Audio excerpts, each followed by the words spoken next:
In this video, we'll create the cross drill ops and then we'll transform them.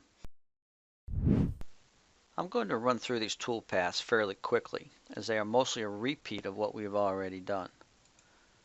So I'm going to create a new toolpath group and we'll rename that cross drill ops. We'll go to milling, drilling, and I'll do Control T and go to translucent, and I'm going to pick the center of these 4 holes right here. For a tool, we'll use a 3mm end mill. Our cut is not on a flat surface, so we're going to need an end mill to get that done. Our tool projection is a bit much, and we're going to need to shorten the overall length of this tool a little bit. So we'll change the overall length to 50.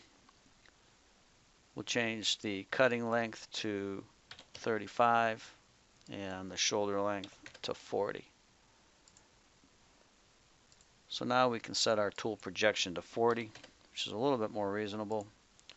We'll name it 3mm cross drill for the assembly. For setup, we're still in upper right, y-axis cross, and I want to take a look at what I have for a plane right now. So I'm going to hide the dialog.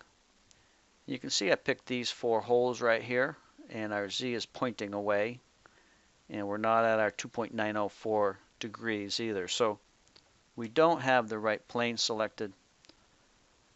Because we've already created toolpaths up here for this feature right here, we know that this is going to be at 2.904 degrees.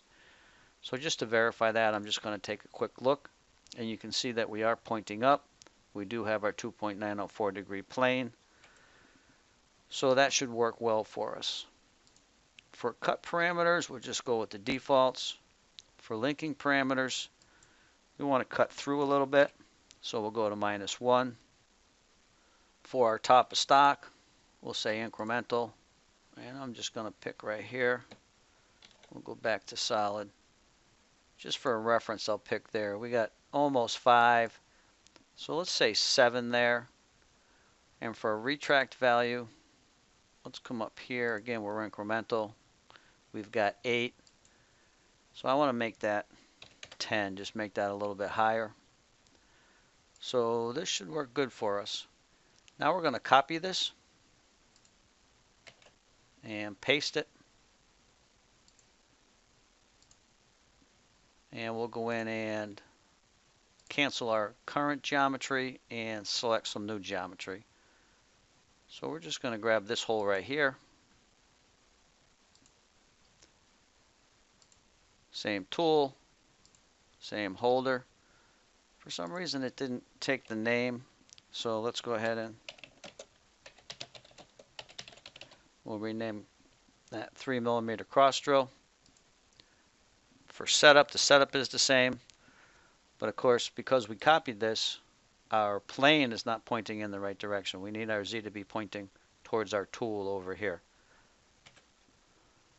So we'll go in and we'll select plane 92, and we can take a quick look, and we can see that that is pointing in the right direction. Cut parameters are good. Linking parameters, those will work good because we're working with the same type of geometry. So it wants to update. We'll regen. And now all we need to do is transform those toolpaths. So in the toolpath transform, we'll be in upper right, y-axis cross. We want to select the last 2 operations we created. We'll rotate them. We're in the rotate tab. We just need 1 instance, and we need them to be 180 degrees apart.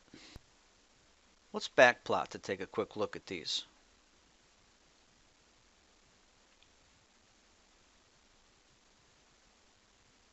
First 2 toolpaths look good, and the transform looks good. I did forget to grab geometry for this hole, on the other side of the part. I'll update that in the background and in the part file for the next module. We're finally ready to simulate the complete part.